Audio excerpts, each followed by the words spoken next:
Halo, assalamualaikum warahmatullahi wabarakatuh. Berjumpa lagi dengan Darima channel yang senantiasa menemani teman-teman semua dalam belajar P3K.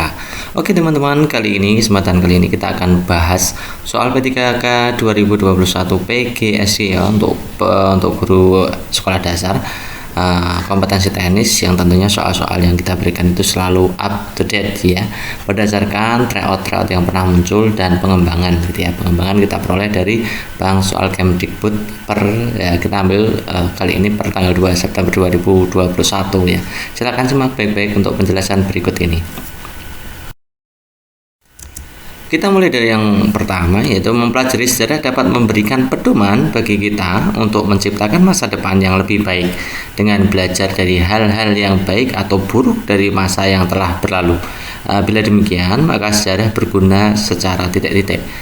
Apakah instruktif, deduktif, inspiratif, edukatif, rekreatif. Nah, kita akan pelajari masing-masing dari makna sejarah ini ya. Fungsi dari sejarah ini baik instruktif, deduktif, inspiratif, edukatif, atau rekreatif gitu ya. Kita mulai dari yang ini instruktif itu instruction ya, itu hubungannya dengan pembelajaran. Jadi sejarah itu bisa berguna menjadi penunjang dalam proses pembelajaran ya, seperti pelajaran sejarah itu kan juga penunjang dari proses pembelajarannya. Kemudian kalau deduktif itu sama halnya dengan fungsi masa depan gitu ya. Jadi hubungannya dengan masa depan. Jadi sejarah itu berfungsi untuk bahan untuk menciptakan masa depan yang lebih baik gitu ya. Karena memang masa-masa lalu yang negatif itu sudah dipelajari, kemudian yang baik-baik juga sudah dipelajari, maka deduktif itu fungsinya sebagai bahan untuk menciptakan masa depan yang lebih baik. Kalau inspiratif itu inspirasi ya, menjadi inspirasi motivasi bagi generasi penerus gitu ya, sehingga dapat memperkuat identitas bangsa, terutama untuk kisah-kisah kepahlawanan dari para pahlawan perjuangan bangsa. Itu menjadi inspirasi bagi para pemuda gitu ya, intinya seperti itu. Kemudian untuk fungsi edukatif itu fungsi mendidik. Jadi tidak sama antara instruktif dengan edukatif. Kalau instruktif itu proses pembelajarannya yang ditekankan, kalau edukatif itu media pendidikan ya. Salah satu fungsi sejarah adalah sebagai media pendidikan ya, untuk mempelajari peristiwa-peristiwa yang terjadi pada masa lampau gitu ya, sehingga nanti untuk masa depannya bisa belajar dari masa lampau. Itu media pendidikan, mendidik gitu ya. Kemudian kalau rekreatif itu ya rekreasi itu ya, jadi fungsi rekreatif itu sarana rekreasi. Biasanya banyak dari peninggalan sejarah itu yang merupakan faktor keindahan gitu ya. Jadi fungsi rekreatif ini sebagai sarana rekreasi gitu ya. Nah, coba kita sekarang jawab pedoman bagi kita untuk menciptakan masa depan. Nah, masa depan tadi karena kita sudah belajar dari masa lalu, jadi fungsinya adalah fungsi deduktif. Berikutnya, suku kelima dan suku ke-12 barisan aritmatika berturut-turut 7 dan 35. Suku ke-40 barisan tersebut adalah titik-titik. Nah, soal ini sering sekali keluar teman-teman ya. Jadi meskipun soalnya matematika, tapi juga sering sekali keluar. Makanya saya buatkan treatment khusus supaya nanti teman-teman bisa menjawab soal ini dengan mudah gitu ya. Caranya sederhana gitu. Kita lihat suku kelima, suku ke-12 itu 735. Artinya suku kelimanya kan 7 gitu, kita tulis ya. Suku kelimanya 7, kita tulis seperti ini aja. Kemudian suku ke-12-nya 35, kita tulis di bawahnya seperti ini. Suku ke-12 itu 35 gitu ya. Yang ditanyakan suku ke-40. Jadi ini 40 itu nilainya berapa? Ya, berapanya saya simbolkan X gitu ya. Kita dulu sudah pernah belajar ini, bagaimana cara kerja dari lingkaran-lingkaran ini. Itu bawah dikurangi atas. Nah, ini seperti ini teman-teman. Ini bawah dikurangi atas, 12 dikurangi 5 kan 7 gitu ya. Ini juga, jadi 40 dikurangi 12 itu 28, yang ini juga. Nah, 35 dikurangi 7 itu 28 gitu ya. Kemudian kita akan tentukan nilai X. Perhatikan teman-teman cara menentukan X ini. Saya tulis di sini ya. Ini kita pindahkan yang ini. Ini pindahkan ke sini ya. Ini 35 gitu. Kemudian kita tambahkan dengan ini 28 belah kanan, 28 sebelah bawah, kemudian 7 di sebelah atas itu ya. Nah, 28 kali 28 bagi 7. Itu ingat-ingat saja prosedurnya gitu ya. Kemudian ini nih, teman-teman bisa membagi dulu ini. Nah, 28 bisa dibagi 7 kan, ketemunya 4 ya. Jadi X-nya kan 35 ditambah 4 kali 28. 4 kali 28 kan 112 gitu ya. Jadi 35 tambah 112 jawabannya adalah 147. Nah, ini jawaban yang benar adalah opsi. Oke, next berikutnya. Tantangan menegakkan negara kesatuan Republik Indonesia salah satunya adalah gerakan radikalisme dan fundamentalisme ya. Yang dimaksud radikalisme apa? Apakah A, paham yang tidak menganggap semua suku di Indonesia adalah sama? B, paham atau aliran yang menginginkan perubahan atau pembaruan sosial dan politik dengan cara kekerasan atau drastis. Yang C, paham atau keyakinan yang sangat kuat terhadap suatu pandangan yang melampaui batas kewajaran dan bertentangan dengan hukum yang berlaku. D, paham yang tidak mengakui adanya toleransi antar suku bangsa. E, paham yang memandang daerah asalnya lebih baik dari daerah lain. Nah, dari opsi A, B, C, D ini kelihatannya hampir sama ya, semuanya hampir mirip semua. Jadi kita akan bahas sebenarnya masing-masing dari paham-paham yang kira-kira itu bisa untuk mengancam ya tegaknya negara kesatuan Republik Indonesia. Silakan simak teman-teman. Kita pertama itu punya paham yang namanya ekstrim gitu ya, ekstremisme ya. Itu suatu keyakinan atau paham yang sangat kuat terhadap suatu pandangan, ideologi, agama dan lain-lain ya, yang tentunya melampaui batas kewajaran, ya tidak wajar gitu ya, dan bertentangan dengan hukum yang berlaku. Itu ekstremisme. Kemudian yang kedua adalah radikalisme. Ya sering kita dengar digembar-gemborkan dalam televisi ya, radikalisme gitu ya. Itu artinya paham atau aliran yang menginginkan perubahan atau pembaruan sosial, politik dan lainnya dengan cara kekerasan atau drastis atau secepatnya gitu ya. Kemudian berikutnya ada primordialisme. Itu paham yang memandang daerah asalnya lebih baik dari daerah yang lain. Kalau daerah asalnya lebih baik dari daerah yang lain namanya primordialisme. Hubungannya dengan adat istiadat ya, menganggap adat istiadatnya lebih baik daripada adat istiadat suku lain gitu, namanya juga primordialisme. Kemudian kalau sukuisme itu paham yang mengagung-agungkan suku bangsa sendiri, tidak menghargai suku bangsa lain ya. Ini kadang-kadang kita juga memiliki pengertian bahwa sukuisme itu yang mementingkan bangsa sendiri gitu ya, mengabaikan bangsa lain juga kadang-kadang seperti itu. Kadang kita terkecoh dengan Calvinisme. Ya sebenarnya dua-duanya itu sama. Sebenarnya kalau Calvinisme itu merupakan nasionalisme sempit ya. Artinya paham yang mengagung-agungkan bangsa negara sendiri dan memandang rendah bangsa lain gitu ya. Itu.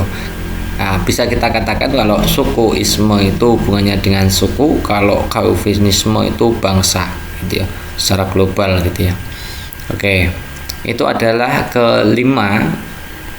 kira-kira kelima dari paham yang mengancam berdirinya negara kesatuan Republik Indonesia. Jadi kita bisa jawab tadi ya, yang ditanyakan adalah radikalisme. Radikalisme itu berarti jawaban yang tepat tadi yang mana ya? Ya tentu saja jawaban yang B gitu ya. Oke, next berikutnya ada soal tentang matematika. Ini sering sekali keluar, jadi teman-teman saya harapkan teman-teman tetap stay, tetap pelajari ini, jangan sampai nanti ada lubang-lubang pengetahuan gitu ya. Kalau teman-teman belajar dari Darang Math Channel sejak Desember kemarin kan sudah hampir 10 bulan ini ya. Jadi teman-teman saya yakin juga sudah banyak yang bisa gitu ya. Perhatikan diagram lingkaran berikut. Diagram lingkaran menyatakan jenis olahraga yang digemari oleh siswa di suatu sekolah gitu ya. Jika banyak siswa yang menyukai olahraga tenis adalah 12 orang, pertanyaannya banyak siswa yang menyukai olahraga sepak bola berapa? Coba teman-teman lihat ya pada diagram. Untuk tenis dan sepak bola saja besar sudutnya belum ada semua gitu ya.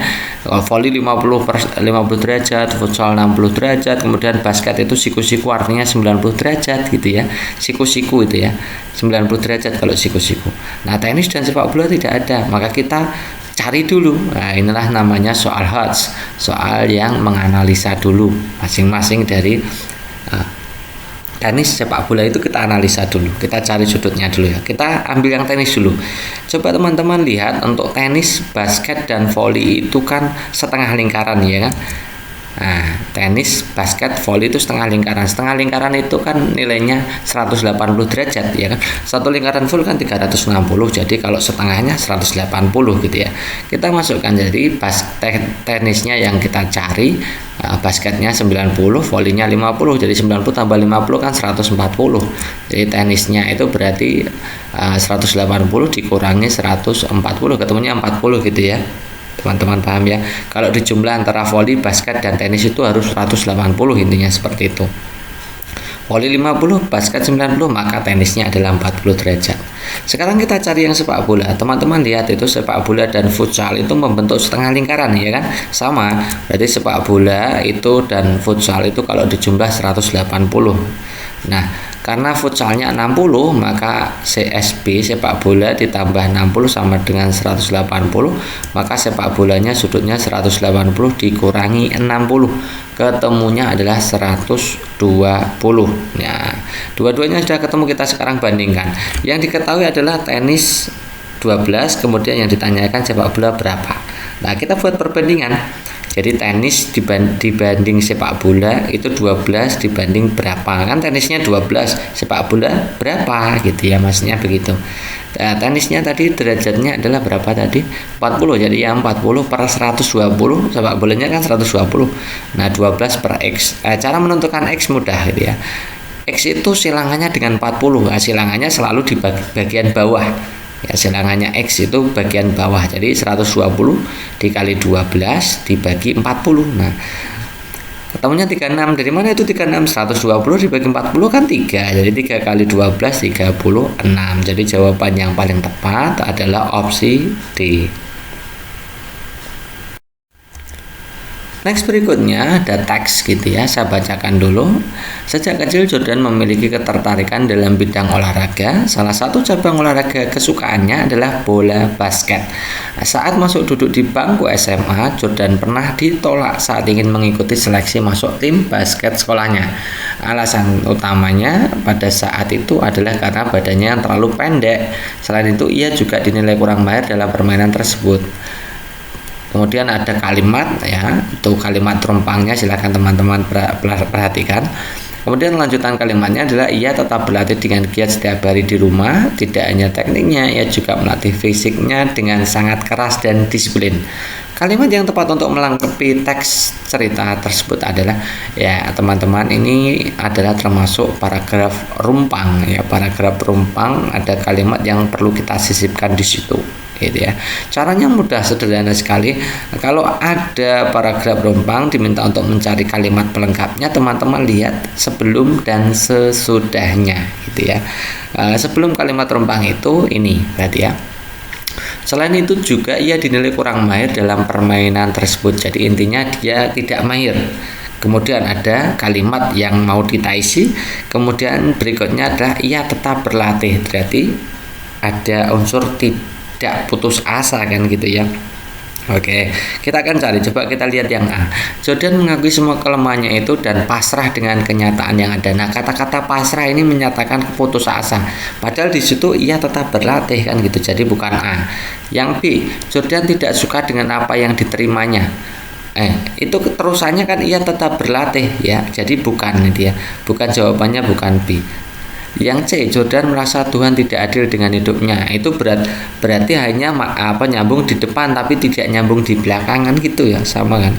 Kemudian yang D, Jordan sangat sedih mendengar hal itu nyambung dengan depan, tapi ia tidak menyerah, nyambung dengan yang belakang. Jadi cocok ya. Jadi jawabannya yang paling tepat ya opsi D ini. Gitu. Next berikutnya, Bu Widya akan mengajarkan konsep luas lingkaran dengan pendekatan luas persegi panjang. Dipotong-potong menjadi beberapa bagian sama besar. Kemudian disusun sedemikian hingga membentuk persegi panjang. Lebar persegi panjang itu adalah jari-jari, sedangkan panjang persegi panjang adalah titik-titik. Apakah keliling lingkaran, setengah keliling lingkaran, diameter lingkaran, sepertiga keliling lingkaran, atau seperempat keliling lingkaran gitu ya.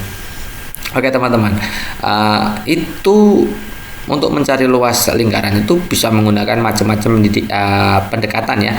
Bisa lingkaran, bisa jejer ginjang, bisa persegi panjang gitu ya.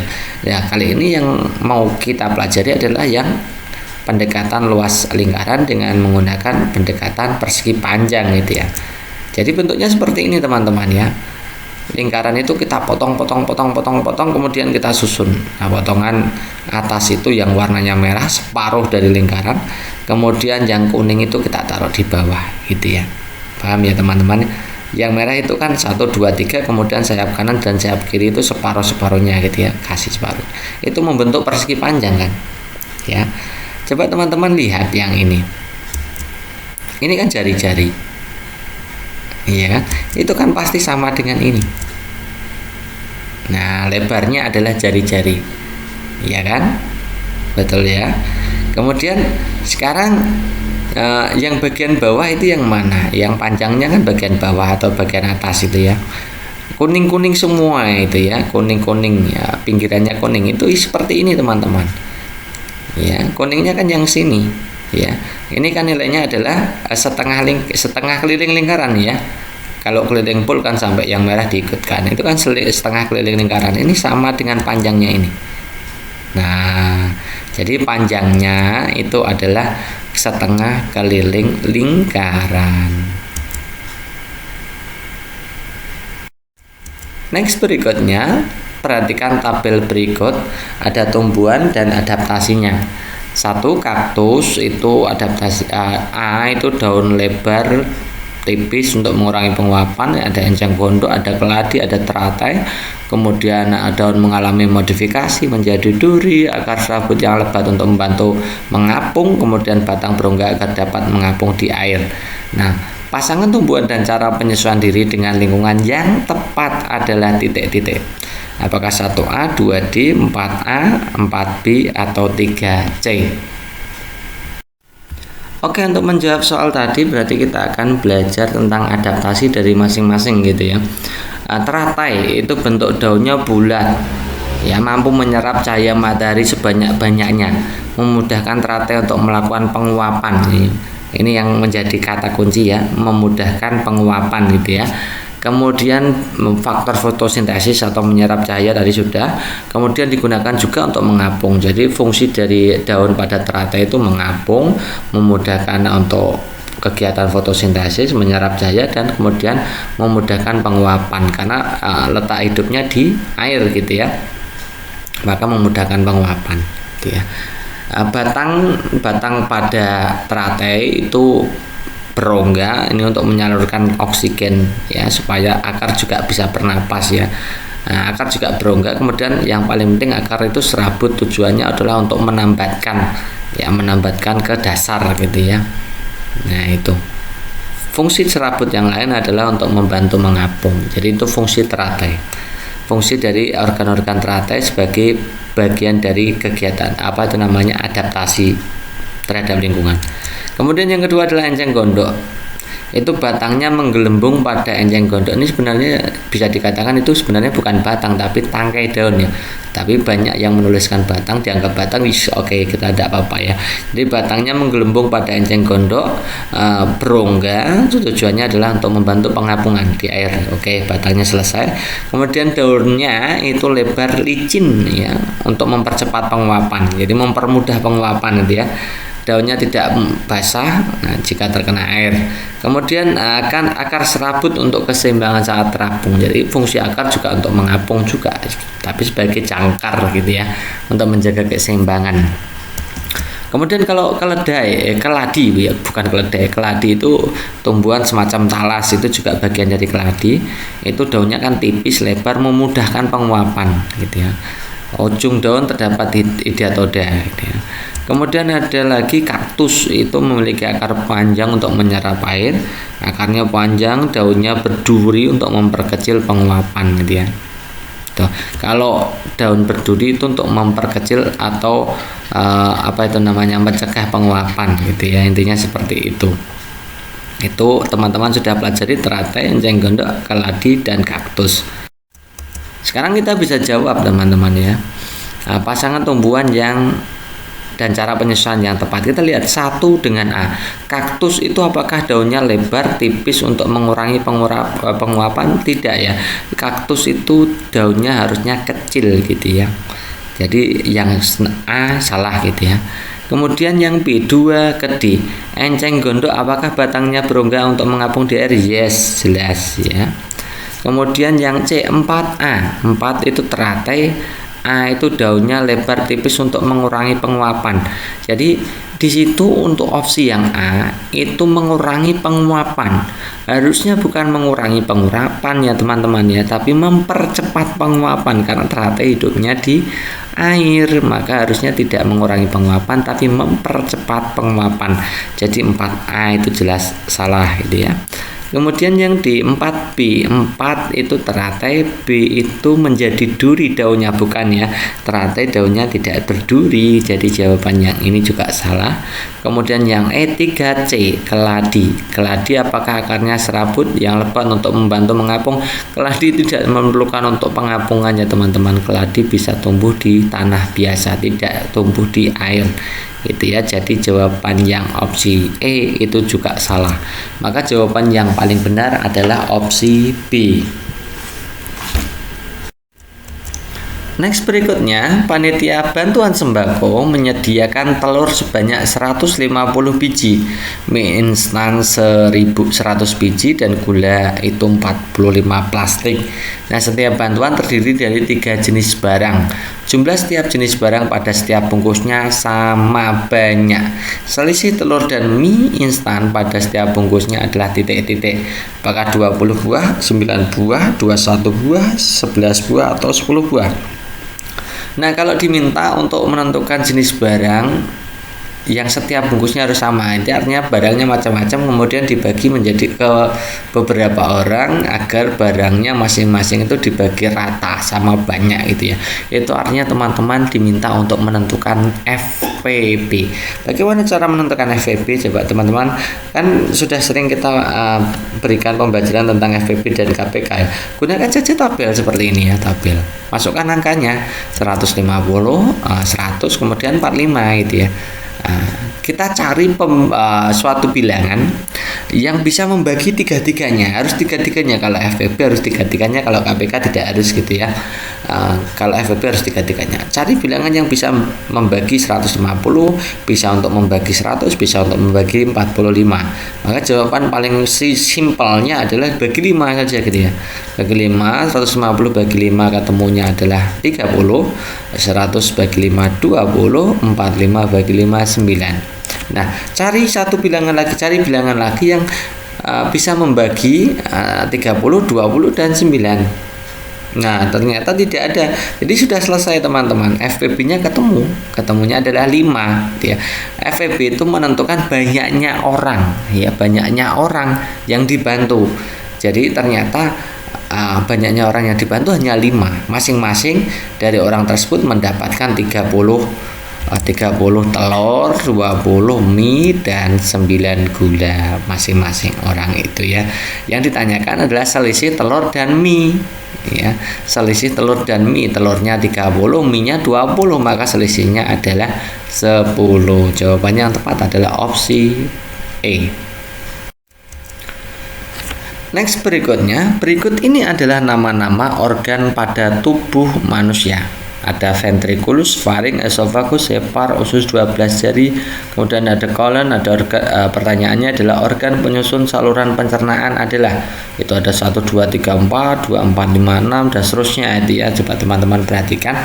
Oke teman-teman, saya sudah sering kali mengingatkan teman-teman jangan pernah terpaku pada istilah-istilah Indonesia ya, karena sering sekali nanti yang keluar itu menggunakan istilah-istilah berbahasa Latin, berbahasa Inggris, atau macam-macam gitu ya. Contohnya seperti ini, kalau teman-teman tidak paham itu ventriculus itu apa, maka tidak bisa jawab faring itu yang mana.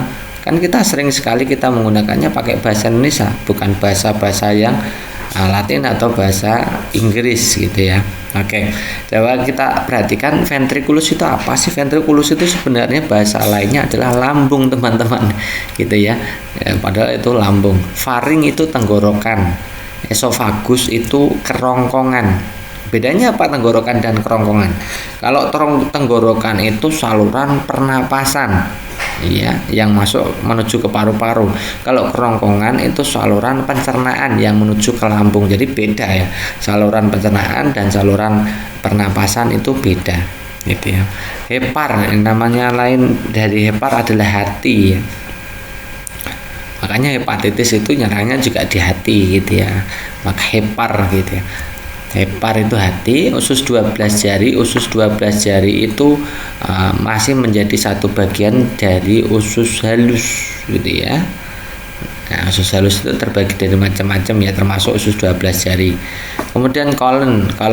Kolon itu bahasa lainnya adalah usus besar gitu ya. Maka organ penyusun saluran pencernaan yang mana? Yang tenggorokan tidak mungkin, yang hepar juga tidak mungkin, karena hepar itu bukan saluran pencernaan ya. Jadi jawabannya yang tepat harusnya jawabannya adalah 1, 3, 5, 6. Yang mana nih 1, 3, 5, 6? Oh ya, yang jawaban yang tepat adalah opsi C.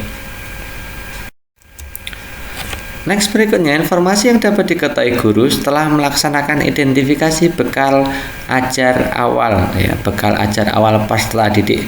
Jadi identifikasi itu dilakukan pada awal permulaan peserta didik. Tujuannya apa? Untuk melihat macam-macam ya, kemampuan awalnya terutama gitu ya. Jadi teman-teman kalau ada soal seperti ini harus bisa membedakan mana yang identifikasi setelah pembelajaran, mana identifikasi sebelum pembelajaran gitu ya. Kita lihat yang opsi A. Tingkat kecerdasan intelijensi peserta didik itu tidak bisa ditentukan dari bekal awal peserta didik gitu ya. Ya, cerdas atau tidaknya kita bisa tahu itu kalau sudah mengajar, sudah selesai mengajar, kasih tes, itu baru tahu nanti kecerdasannya seperti apa. Indikatornya dari situ gitu ya. Jadi ini harusnya setelah pembelajaran. Prestasi belajar itu informasi yang diketahui setelah melaksanakan identifikasi bekal awal ya. Prestasi belajar yang telah dicapai peserta didik sebelumnya ini juga setelah pembelajaran sebelumnya gitu ya. Kemudian kemampuan awal peserta didik sebelum mengikuti pembelajaran, kemampuan awal itu sebelum pembelajaran gitu ya. Kemudian minat bakat itu harusnya setelah pembelajaran gitu ya. Taunya dari situ, setelah mengajar baru tahu, oh ternyata ini tidak berminat mata pelajaran ini. Nah, itu ya. Kemudian kelemahan dan kesulitan belajar itu juga setelah proses pembelajaran. Jadi gitu ya. Jadi jawaban yang paling tepat adalah opsi C. Next, berikutnya bacalah teks di bawah ini. Aku sangat senang sekali membaca buku. Terkadang karena keasikan membaca, aku tidak mendengar teman yang berbicara kepadaku. Oleh karena itu, aku dijuluki si kutu buku. Aku tidak marah dijuluki seperti itu. Kata ibu, kutu buku itu artinya orang yang sangat gemar membaca buku. Perbaikan yang tepat pada kalimat pertama paragraf di atas adalah, nah, ini teman-teman lagi-lagi. Teman-teman nanti akan disajikan soal yang paragrafnya hampir satu layar penuh gitu ya ketika tes gitu ya. Nah, padahal pertanyaannya simpel, di situ hanya perbaikan yang tepat pada kalimat pertama. Jadi kita fokusnya ke kalimat pertama, tidak usah baca semua gitu ya. Intinya seperti itu. Kita lihat kalimat pertamanya. Aku sangat senang sekali membaca buku. Disuruh memperbaiki itu saja, jangan kemana-mana. Ya coba kita lihat yang opsi A. Aku dijuluki dengan nama si kutu buku, tidak ada hubungannya dengan situ. Kita hanya memperbaiki yang A, kalimat pertama saja gitu ya. Nah, salahnya di mana? Ini teman-teman coba lihat ini. Kita sudah sering kali mempelajarkan ya, mengingatkan kalimat efektif itu tidak bertumpuk seperti ini ya. Ini ada sangat, ada sekali, itu nanti akan bertumpuk. Sangat senang sekali, ya sudah sangat senang ditambah sekali lagi gitu ya. Jadi ini pemborosan kalimat dia. Harusnya teman-teman bisa menggunakan aku sangat senang membaca buku gitu saja malah benar, atau aku senang sekali membaca buku juga sudah benar. Tapi kalau dua-duanya aku sangat senang sekali membaca buku nanti menjadi tidak efektif gitu ya. Maka kita perlu perbaikan. Nah, maka perbaikan yang paling tepat adalah opsi yang ini. C, aku sangat senang membaca buku. Nah, fokus pada kalimat pertama gitu ya. Yang opsi E, D, B, A itu malah kemana-mana gitu ya. Intinya seperti itu. Next berikutnya, cermati penggalan paragraf berikut. Langsung ke soalnya aja ya. Kalimat yang tidak koheren dari paragraf di atas adalah, kalau kalimat tidak koheren, kita harus menganalisa masing-masing kalimat, gitu ya. Ada keterkaitan hubungannya. Kita lihat ya, pembangunan pabrik tekstil yang tidak sesuai aturan bisa berdampak buruk pada lingkungan di sekitarnya. Nah, teman-teman harus tahu gagasannya. Gagasannya adalah dampak buruk dari pembangunan pabrik tekstil. Itu intinya seperti itu. Dampak buruk dari pembangunan pabrik tekstil. Oke. Efek sampingnya yang ditimbulkan dapat berupa banjir. Nah, itu banjir itu apa? Ya, dampak buruk itu masih berbicara tentang dampak buruk, berarti masih koheren. Kemudian yang kalimat 3, adanya pabrik industri dapat juga menimbulkan kebisingan. Kebisingan itu apa? Ya, dampak buruk dari pembangunan pabrik tadi, masih ada hubungan, gitu ya. Kemudian yang 4, selain itu juga asap pembuangan menyebabkan polusi. Ya, kita ini ya tadi ya, polusi udara. Polusi udara ya termasuk dampak buruk dari pembangunan pabrik tadi, masih ada hubungan berarti ya teman-teman ya. Kita lihat yang 5, keadaan tersebut tentu membuat masyarakat cemas. Masih ada hubungan kan, cemas masih ada hubungan dengan dampak buruk. Tapi di situ ada karena mereka menjadi lebih baik. Nah, itu tidak koheren ya teman-teman ya. Harusnya karena kehidupan mereka menjadi terganggu gitu. Kalau gitu malah semuanya koheren. Jadi ini yang tidak koheren pasti adalah yang nomor 5.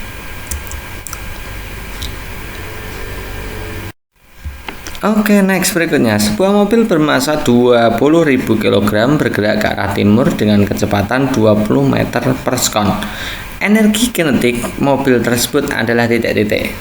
Apakah 3.000 kJ, 4.000 Joule, 2.000 kJ, 3.000 Joule, atau 4.000 kJ?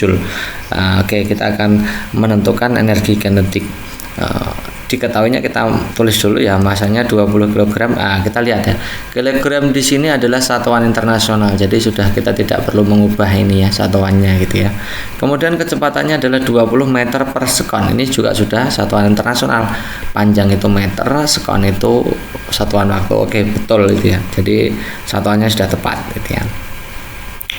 Kemudian yang ditanyakan adalah energi kinetik. Energi kinetik itu satuannya adalah joule. Nanti berarti ketemunya harus joule ya. Oke, yang ditanyakan energi kinetik. Energi kinetik itu adalah energi yang muncul dari benda yang bergerak ya. Makanya satuannya seperti ini rumusannya. Energi kinetik sama dengan setengah M kali V kuadrat. Teman-teman hafalkan saja. Rumus energi potensial, energi kinetik, energi mekanik ya. Ini nanti akan keluar terus ya teman-teman. Makanya kita pilih yang esensial sini ya. Yang teman-teman harus hafalkan energi mekanik, energi kinetik, energi potensial. Nah, di sini yang ditanyakan adalah energi kinetik. Kalau energi kinetik itu energi yang muncul dari benda yang bergerak. Nah, kalau energi potensial dari ketinggian, gitu ya, bedanya seperti itu. MGH, kalau EP itu MGH, energi potensial MGH.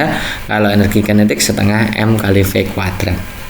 Oke, kita masukkan angkanya gitu ya.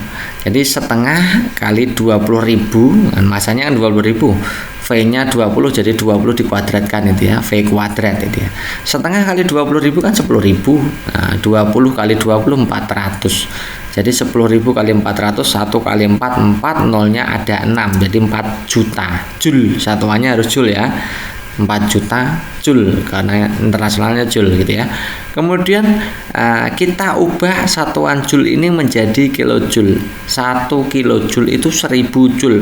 Maka kalau 4 juta kita bagi 1000 ya jadi 4000 kilojoule. Jawaban yang tepat adalah opsi E. Next berikutnya, di antara ciri-ciri bangun datar di bawah ini yang tidak dimiliki bangun datar lain selain persegi dan belah ketupat. Apakah sudut-sudut yang berhadapan sama besar, memiliki sepasang sisi saja, diagonalnya saling berpotongan dan membagi dua sama panjang, diagonalnya merupakan sumbu simetri, sisi-sisi yang berhadapan sama panjang dan sejajar. Oke teman-teman, soal ini kadang-kadang gini ya, kadang-kadang teman itu dibuat bingung dengan soal seperti ini, kan kelihatannya tidak lazim, pertanyaannya aja tidak lazim ya, tidak dimiliki bangun datar lain selain, loh ini kan tidak enak, kan harusnya sederhana ya, yang tidak dimiliki oleh persegi dan belah ketupat gitu aja kan sederhana gitu ya, tapi memang soalnya dibuat muter-muter supaya teman-teman itu bingung. gitu ya. Oke. Nah, karena di situ yang ditanyakan adalah persegi dan belah ketupat, maka kita akan buatkan sebenarnya karakteristik dari persegi dan belah ketupat itu seperti apa gitu ya. Ini persegi ya. Sudut-sudut yang berhadapannya sama, ya pasti sama, dan siku-siku itu kalau persegi sama dan siku-siku ya. Kemudian keempat sisinya sama panjang. Keempat sisinya sama panjang itu artinya apa? Ya sisi yang berhadapan juga sama, otomatis ya. Sisi-sisi yang berhadapan otomatis sama panjang. Karena keempat sisinya sama gitu ya. Kemudian dua pasang sisi jajar iya. Ya, misalkan kalau kita gambar biasanya itu ya sepasang itu kanan kiri, kemudian sepasang lagi atas bawah gitu ya. Jadi ada dua pasang.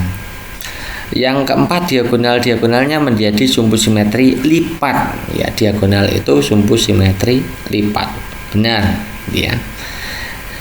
Kemudian diagonalnya berpotongan dan membagi dua sama panjang, ini juga benar ya, teman-teman bisa lihat ya. Persegi itu kalau kita ambil diagonalnya maka perpotongan diagonalnya itu membagi dua, masing-masing diagonalnya sama panjang gitu ya. Kemudian kalau belah ketupat ini sudut-sudut yang berhadapan sama, tapi tidak harus siku-siku ya, tidak siku-siku ya, bebas, yang penting sama gitu ya. Sudut-sudut yang berhadapan harus sama, sisi yang berhadapan juga sama panjang gitu ya. Kemudian yang ketiga memiliki dua pasang sisi jajar ya, diagonalnya menjadi sumbu simetri lipat, sama kan dengan persegi. Diagonalnya berpotongan dan membagi dua sama panjang gitu ya. Jadi bedanya apa sih persegi dan belah ketupat? Ya mirip, sama, hampir sama. Bedanya adalah persegi itu salah satu bagian dari belah ketupat, intinya kan gitu. Belah ketupat yang sudutnya adalah 90 derajat atau siku-siku itu namanya persegi gitu ya, intinya seperti itu ya. Oke, kita akan jawab ya. Jadi yang bukan merupakan sifat ya, atau yang tidak dimiliki oleh persegi dan belah ketupat ya pasti yang opsi B, memiliki sepasang sisi jajar, padahal harusnya memiliki dua pasang sisi sejajar itu ya. Jadi jawaban yang tepat adalah opsi B. Berikutnya, menurut Brunner, apabila seseorang memahami objek-objek atau dunianya melalui gambar-gambar dan visualisasi verbal, dengan kata lain peserta didik belajar melalui bentuk perumpamaan atau perbandingan. Hal ini merupakan tahapan dari apakah intuitif, ikonik, simbolik, konflik, atau enaktif. Jadi teman-teman juga harus paham gitu ya. Jadi Brunner itu punya tahapan belajar yang namanya ada 3 teman-teman ya. Saya sudah sering kali menjelaskan itu. Sekarang caranya sudah tidak saya tulis lagi ya. Yang penting teman-teman tahu aja enaktif, ikonik, simbolik gitu ya. Kita mulai saja enaktif dulu ya. Enaktif yang bagian E itu. Enaktif itu belajar dari memanipulasi benda nyata secara langsung. Ini benda nyata. Misalkan sapi ya, sapi ada gitu, suruh menghitung beneran, sapi beneran gitu ya, itu namanya enaktif. Kemudian yang kedua ikonik. Jadi ikonik itu gambar. Jadi misalkan tadi sudah belajar menghitung banyak kambing, nah kalau ikonik sudah bukan kambing lagi tapi gambar kambing gitu ya, gambar kambing itu ikonik, bentuknya gambar atau visualisasi verbal. Visualisasi verbal itu maksudnya apa? Itu misalkan kalau yang enaktif dulu ya, kalau bentuk apa itu namanya suara ya, misalkan ya, enaktif itu anak-anak disuruh mendengarkan suara burung kutulang, itu enaktif ya. Ikoniknya apa? Anak-anak diminta untuk mendengarkan visualisasi verbal lewat mulut, misalkan bunyi kutilang itu seperti apa kalau dengan mulut, itu namanya visualisasi verbal gitu ya. Kemudian yang terakhir, langkah terakhir ada simbolik. Jadi simbolik itu tadi sudah belajar benda nyata sudah, kemudian melalui gambar dan visualisasi verbal sudah. Yang simbolik itu contohnya begini.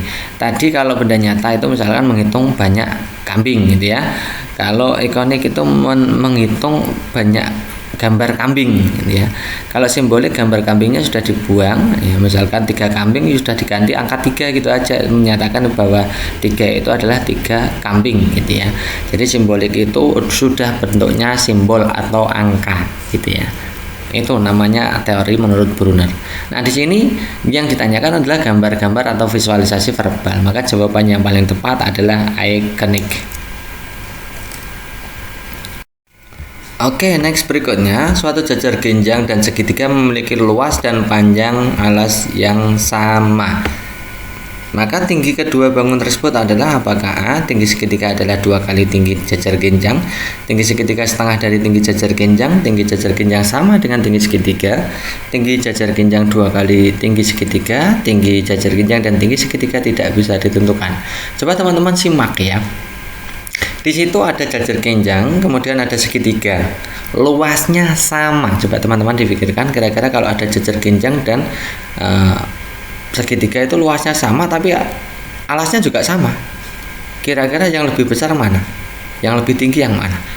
Ya, teman-teman bisa membayangkan sendiri, pasti lebih tinggi segitiga gitu ya, karena segitiga kalau itu jajar genjang kan seperti 2 segitiga gitu ya. Kalau segitiganya luasnya sama dengan jajar genjang, otomatis segitiganya harusnya lebih tinggi kan gitu ya. Nah, bagaimana teorinya kalau begitu? Kita akan buat teorinya seperti ini. Di situ luas dan alasnya sama gitu ya. Kita bandingkan saja luas jajar genjang dibanding luas segitiga kan gitu ya. Luas jajar genjang dibanding luas segitiga. Luas jajar genjang kan rumusnya alas kali tinggi gitu ya. Luas segitiga kan setengah alas kali tinggi. Di situ kenapa saya tulis A sama? Karena di situ diketahui alasnya sama. Jadi kita tulis A. Kenapa yang satu T-nya besar ya satu T-nya kecil? Tinggi jajar genjang itu tidak sama dengan tinggi segitiga ya. Tidak sama. Yang kita mau cari tidak sama itu, maka kita bedakan gitu ya.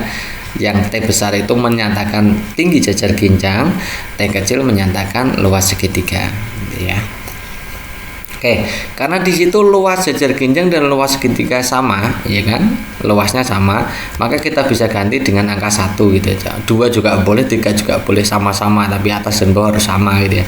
1. Kalau 2 ya boleh, 2 boleh gitu ya. Nah, kemudian A dan A-nya karena sama kita coret gitu ya. A dan A coret, berarti yang atas tinggal T, yang bawah tinggal setengah T gitu ya. Oke, kita kalikan silang jadi ya. Kalikan setengah silang, jadi setengah T kali 1 sama dengan T kali 1 kan gitu ya. Nah, jawabannya berarti setengah T itu T ya. Maka T-nya berapa? T kecilnya. T kecilnya berarti 2 kali T besar, iya kan? T besar itu setengah T kecil. Maka T kecil itu kan 2 kali T besar gitu ya. Paham ya teman-teman? T besar itu setengah T kecil, maka T kecil pasti 2 kalinya T besar gitu ya. T kecil tadi adalah luas tinggi segitiga, T besarnya adalah tinggi trapesium. Jadi tinggi segitiga itu 2 kali tinggi tinggi jajar genjang gitu ya. Tadi kan saya sudah mengatakan bahwa pasti segitiganya lebih tinggi gitu ya. Jawaban yang tepat adalah opsi A. Next berikutnya, sebuah mobil bermassa 500 kg bergerak dengan kecepatan dari keadaan diam mencapai kecepatan 60 km per jam dalam waktu 2 menit. Nah, percepatan dan besaran gaya yang bekerja pada mobil pada waktu itu adalah titik-titik. Di situ kita diminta untuk menentukan percepatannya berapa, gayanya berapa. Kita hitung dulu percepatan ya, baru nanti menghitung gaya itu. Diketahui masanya 50 kg. Oke, itu kilogram kan sudah satuan internasional ya. Satuan internasional dari massa itu kilogram, bukan gram gitu ya. Kemudian waktu kecepatan. Kecepatannya awalnya diam, kita tulis 0 saja.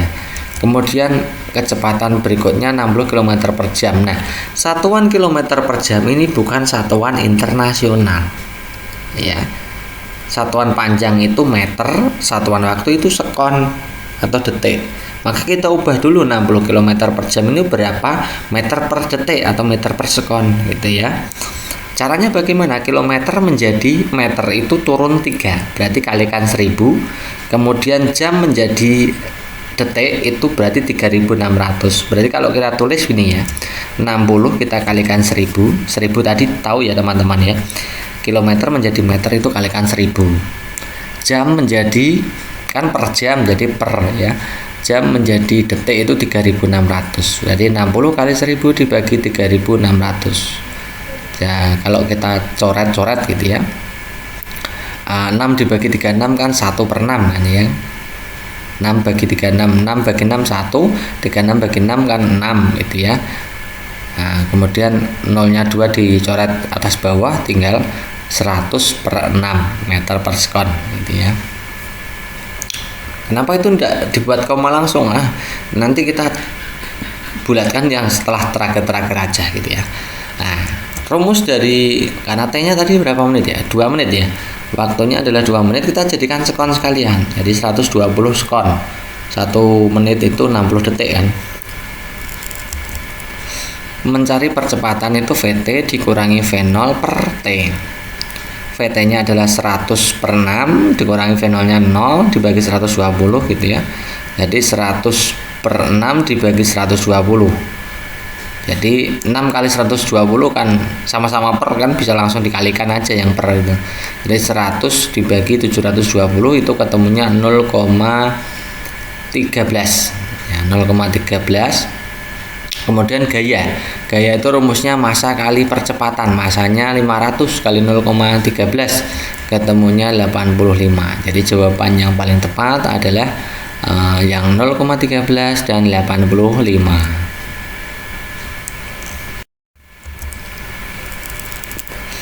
Soal berikutnya, Sonya dan Aska akan melakukan percobaan benda melayang di air. Bahan dan alat yang disiapkan berupa air, garam, telur, gelas, sendok. Mula-mula telur dimasukkan ke dalam gelas berisi air, tampak telur tenggelam. Nah, Sonya menambahkan garam ke dalam air tersebut sedikit demi sedikit hingga akhirnya telur melayang. Rumusan masalah yang diajukan Sonya dan Aska tersebut dengan percobaan tersebut adalah titik-titik. Apakah A? Apakah keadaan telur melayang dipengaruhi oleh massa jenis air dan volume air? Apakah keadaan telur melayang dipengaruhi oleh massa jenis telur dan air? Bagaimana telur dapat melayang? Apakah penambahan garam dalam air berpengaruh terhadap melayangnya telur? Bagaimana keadaan telur saat ditambahkan garam pada air gitu ya. Nah, ini soal-soal seperti ini tentang percobaan ini menentukan rumusan permasalahan kita sudah sering bahas ya. Kuncinya apa? Teman-teman harus bisa membedakan variabel bebasnya yang mana, variabel terikatnya yang mana. Variabel bebas itu yang mempengaruhi, variabel terikat itu yang dipengaruhi. Nah, caranya bagaimana? Nih, coba perhatikan teman-teman. Variabel bebas yang mempengaruhi apa? Yang mempengaruhi dari telur melayang apa? Pemberian garam. Jadi pemberian garam ini yang mempengaruhi telur menjadi melayang, di situ kan pemberian garam. Yang dipengaruhi apa? Atau variabel terikatnya apa? Ya, telur melayang tadi. Nah, menentukan rumusan permasalahan itu kan kemarin kita sudah belajar ya. Rumusan permasalahan itu bisa kita tuliskan dengan kata tanya, apakah atau bagaimana gitu ya.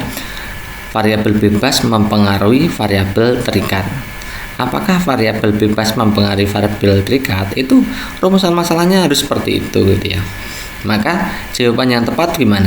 Variabel bebasnya kan penambahan garam, variabel terikatnya keadaan telur melayang.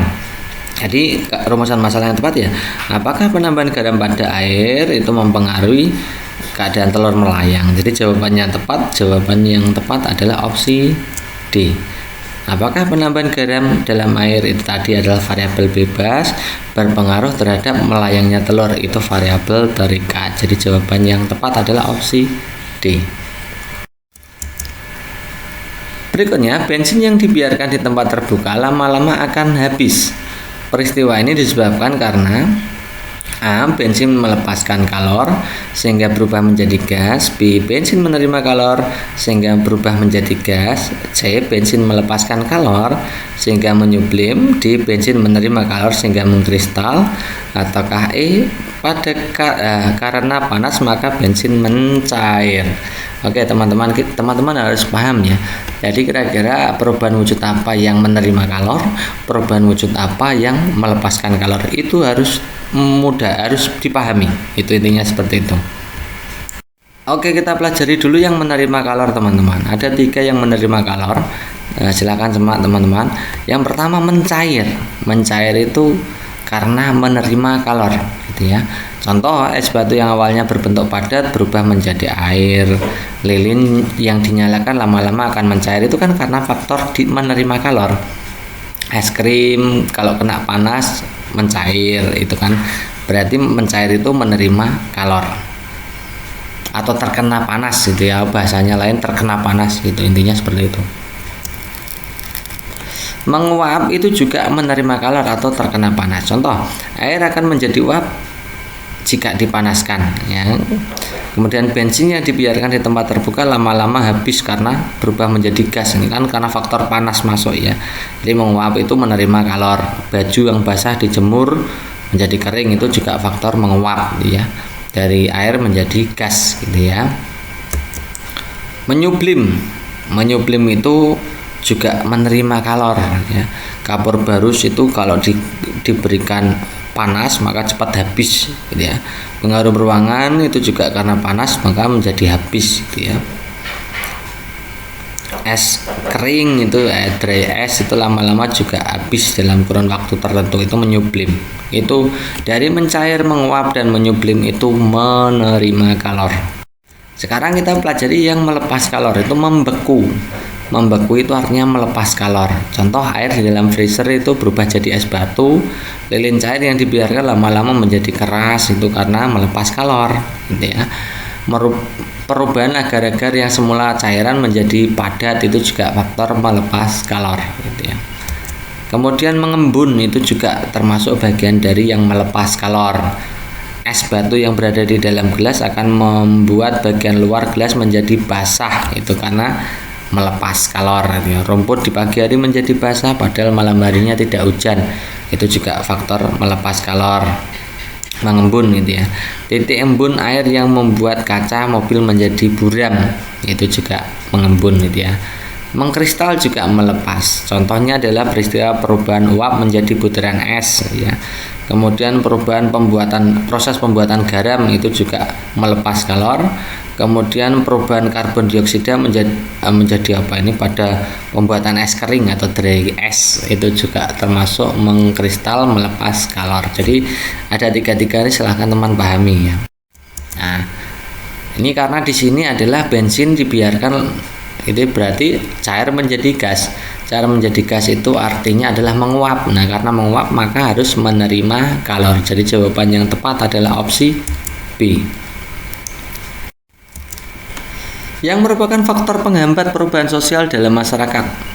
Apakah lapisan masyarakat yang terbuka, penduduk heterogen, memiliki orientasi ke depan, prasangka terhadap hal-hal baru, atau ketidakpuasan terhadap bidang-bidang kehidupan tertentu. Dan untuk menjawab soal ini teman-teman harus paham ya, faktor penghambatnya seperti apa, faktor pendorongnya seperti apa gitu ya. Jadi faktor pendorong perubahan sosial itu menurut Suryono Sukanto itu ada 6. Ada kontak dengan budaya lain, sistem pendidikan yang maju, lapisan masyarakat yang punya pemikiran terbuka, ya. Kemudian penduduk yang heterogen, memilih orientasi ke depan, punya visi, mewujudkan masa depan. Nah, ketidakpuasan terhadap bidang-bidang kehidupan tertentu itu faktor pendorong perubahan sosial. Sementara untuk faktor penghambatnya banyak sekali, ada 9 itu ya. Kurang hubungan dengan masyarakat atau skeptis ya. Kemudian perkembangan ilmu pengetahuan yang hambat atau terlambat. Kemudian sikap masyarakat yang masih mengagungkan tradisi lama, adanya kepentingan yang sudah tertanam. Kemudian rasa takut akan terjadinya kegoyaan pada integrasi kebudayaan, prasangka terhadap hal-hal baru. Kemudian hambatan yang bersifat ideologis, adat atau kebiasaan yang menghambat perubahan sosial dan nilai pasrah. Ada 9 faktor penghambat dan ada 6 tadi yang faktor pendorong ya. Nah, dari penjelasan tadi kita bisa jawab ya, kalau lapisan masyarakat yang terbuka itu termasuk faktor pendorong, penduduk yang heterogen itu juga pendorong, orientasi ke depan juga pendorong, prasangka terhadap hal baru ini penghambat ya teman-teman, ketidakpuasan terhadap bidang kehidupan tertentu itu juga pendorong. Jadi jawaban yang tepat adalah opsi D. Oke, itu dulu untuk pembahasan kali ini teman-teman. Semoga untuk pembahasan kali ini membawa manfaat untuk teman-teman semua, dan tetap stay tune di channel kita ini. Besok kita akan buatkan lagi untuk video berikutnya. Semoga teman-teman semua yang mengikuti channel ini semuanya bisa lolos dan teman-teman bisa berbagi ketika nanti tes P3K berlangsung ya. Apa keluhan-keluhan apa yang ingin teman-teman tanyakan, silakan kontak kita aja gitu ya. Terima kasih atas perhatiannya. Assalamualaikum warahmatullahi wabarakatuh.